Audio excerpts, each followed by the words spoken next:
अस्सलाम वालेकुम everyone, welcome back to my channel, welcome back to Iram style corner. जी जनाब, कैसे हैं आप? ठीक ठाक हैं, खैरियत से हैं?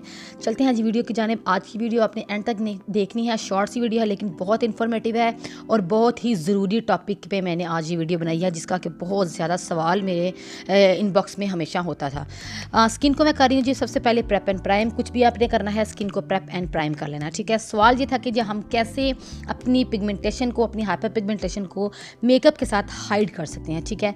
और फंक्शन को हम बहुत अच्छे तरीके से अटेंड करें, वो इस तरह आपने करना है। आपने ये दो जो शेड्स हैं वो देख लिए हैं। ये FS27 मैल्यू का ये कलर करेक्टर है और ये है जी क्रिस्टीन की स्टिक, ठीक है। और इसका है जी CN36 और CN36 ही आप क्रायलॉन में भी ले सकते हैं। इस तरह का शेड आपने ले लेना। देख रहे हैं ये ऑरेंज शेड नहीं है, ये स्किन से 1 नंबर डार्क या 2 नंबर डार्क टोन है।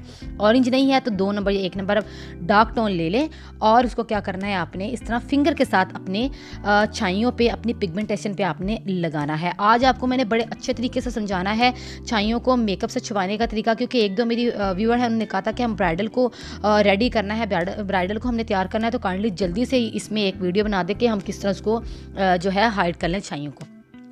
आपने छाइयों पे लगाया फिंगर के साथ टैबिंग मोशन में। और एक सवाल और भी था मेरे पास, जो कि 2 से 4 लड़कियों ने ही पूछा था कि ऑरेंज कलर करेक्टर लगाएं, तो हमने दूसरी वीडियोस में देखा है वो फाउंडेशन के नीचे से नज़र आता है। देखिए जी, अगर आपको लगाने का तरीका आता है ना, आप एक अच्छे प्रोफेशनल मेकअप आर्टिस्ट बनना चाहती हैं, तो आप ये ना देखिए ऑरेंज लगाया है तो रंग ये हो गया, ऑरेंज लगाया है तो जो है फाउंडेशन ये होगी। नहीं, आप ऑरेंज लगाएं कलर करेक्टर या आप रेड लगाएं, आपका हर हाल में वो कवर होना चाहिए आपकी फाउंडेशन से। और आपने उसको कैसे कवर करना है वो भी आपने देखना है आज। अगर आप अच्छे से कवर नहीं कर पाती तो इसका मतलब ये है कि आप प्रोफेशनल मेकअप आर्टिस्ट नहीं है। ऑरेंज या रेड कलर करेक्टर करने के बाद आपने उसके ऊपर अच्छी फाउंडेशन लगानी है और जहां पे आपको अगर फाउंडेशन के नीचे से नजर आता है आपका कलर करेक्टर, तो आप उसके ऊपर दोबारा से अपनी फाउंडेशन की एप्लीकेशन कर सकते हैं, क्योंकि आपने कलर करेक्टर को हर हाल में हाइड करना है।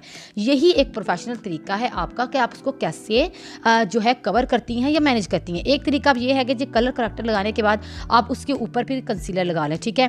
इस तरह इस लाइट कलर का कंसीलर आप कोई भी कलर करेक्टर के ऊपर लगा लेंगे, तब भी आपका ऑरेंज शेड नीचे से नज़र नहीं आएगा, ऑरेंज या रेड शेड। अगर नहीं तो उसके बाद ये है कि आप जो है अपनी कोई भी स्टिक जो बिल्कुल आपके कलर से मैच करती हो, उसको आपने एक लेयर पूरे फेस पे आपने ऐसे ही देनी है जैसे कि आप अपनी बेस की देती हैं। आपने ब्राइडल के ऊपर या पार्टी मेकअप के ऊपर क्या करना है, कलर करेक्टर के बाद आपने अच्छे से जो है कंसीलर, अपनी ये फाउंडेशन स्टिक को इसके ऊपर लगा लेना है। और इस तरह से आपने क्या करना है, देखें बहुत हद तक एक ही एप्लीकेशन के बाद आपकी फाउंडेशन जो है, आपकी जो पिगमेंटेशन है वो उस फाउंडेशन से हाइड हो जाएगी। ब्लेंडिंग बहुत अच्छे से करनी है, रगड़ना नहीं, उसके ऊपर ही उसको दबा दबा के आपने अपनी फाउंडेशन को अच्छे से उसके ऊपर ब्लेंड करना है। ये तरीकाकार है एक। उसके बाद आपने क्या करना है जी, दूसरी जो आपकी मेन फाउंडेशन है आपने वो ले लेनी है, अपनी ब्राइडल बेस ले लेनी है और पूरे फेस पे उसको आपने लगा लेना है, ताकि आपकी जो बेस है आपको पता चल जाए कि मुझे इसके बाद दोबारा एप्लीकेशन की ज़रूरत है कि नहीं। जाहिर सी बात है, आपने अपनी बेस अच्छी करनी है, आपने अपना चेहरा फ्लॉलेस दिखाना है, तो आपको अपनी फाउंडेशन की जो है कवरेज भी अच्छी ही लेनी होगी। अच्छी कवरेज होगी तो आपकी हर किस्म की छाइयाँ, हर किस्म का जो आपका डिस्कलरेशन है, पिगमेंटेशन है, वो हाइड हो जाएगी और कोई भी ऑरेंज कलर करेक्टर या रेड कलर करेक्टर अगर आप यूज़ कर रहे हैं वो नज़र नहीं आएगा। अब आपने क्या करना है, वो सब करने के बाद आपने फाउंडेशन, मेन फाउंडेशन लगा ली। फुल कवरेज आप जितनी फाउंडेशन लेंगे उतना ही अच्छा होगा, उतनी ही बेहतर तरीके से आपकी छाइयाँ भी छुपेंगी, ये भी आपने देखना है। और ब्लेंड करना है तकरीबन 3 से 4 मिनट तक। अपनी फाउंडेशन को आपने डैबिंग मोशन में चलाते जाना है, चलाते जाना है। उसी दौरान आपको पता चल जाएगा कि आपको इसके ऊपर दोबारा एप्लीकेशन की ज़रूरत है कि नहीं। आपको फिर से ज़रूरत पड़ेगी, आपने थोड़ी सी फाउंडेशन उसके ऊपर फिर से अप्लाई करनी है, ताकि आपकी जो फाउंडेशन है, आपकी जो बेस है, जो आपकी एक मेन चीज़ है, वो अच्छे तरीके से रेडी हो जाए। उसके बाद आपने क्या करना है जी, अब आपने लेना है, अपने हाईलाइट करना है पार्ट्स को, ठीक है। आपकी पिगमेंटेशन हर चीज़ हाइड होगी। उसके बाद आपने करना है जी क्या, इस तरह से आपने कंसीलर कर लेना है। और आइज़ पे आप देख रहे हैं इनर और आउटर पे पास लगा रही हूँ और यही तरीका है, आपने इसी तरह से आइज़ के नीचे लगाना है।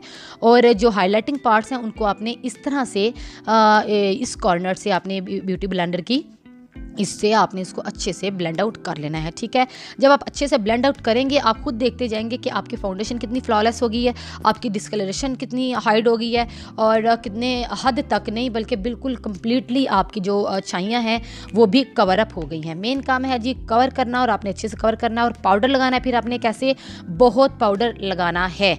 जी हाँ, पाउडर के लिए परेशान नहीं होना, जितना अच्छा पाउडर लगाएंगे उतना अच्छा आपकी कवरेज होगी, उतना जो है लॉन्ग लास्टिंग आपका जो है फाउंडेशन होगी। पाउडर लगाने से बिल्कुल भी नहीं घबराना, जहाँ जहाँ ज़रूरत है वहाँ पे आप पाउडर लगाएं और दबा दबा के पाउडर को आप अच्छे से जो है अंदर उसके बिल्कुल मिक्स कर दें आप। ठीक है, मिक्स हो जाएगा उसके अंदर अच्छे से डैबिंग मोशन में आपने इस तरह कर करके अपनी फाउंडेशन को बिल्कुल फिक्स कर देना है।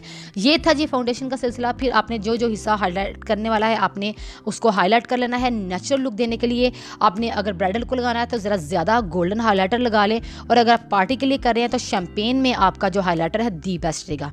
उसके बाद मैं आपको सोचा आईब्रोज भी बना के दिखा दूं ताकि आपको एक लुक मिल जाए। मेकअप नहीं दिखाऊंगी, इससे जो नेक्स्ट मेकअप जो मैंने इसके ऊपर किया था लुक, वो आपको अगली वीडियो में मिलेगा। आपने कंटूर करना है, हाईलाइटर लगाना है और आपका जो है base done done done done. ठीक है, ये आपका जी मेन काम था। इस तरह से आप जो है छाइयों को छुपा सकते हैं। इसी वीडियो को आप दोबारा देखेंगे तो आपको पता चलेगा कि कितनी गलतियां हैं जो हमने ख़त्म करनी है। इसके साथ मुझे इजाज़त दीजिए। Thank you so much. अल्लाह हाफिज़।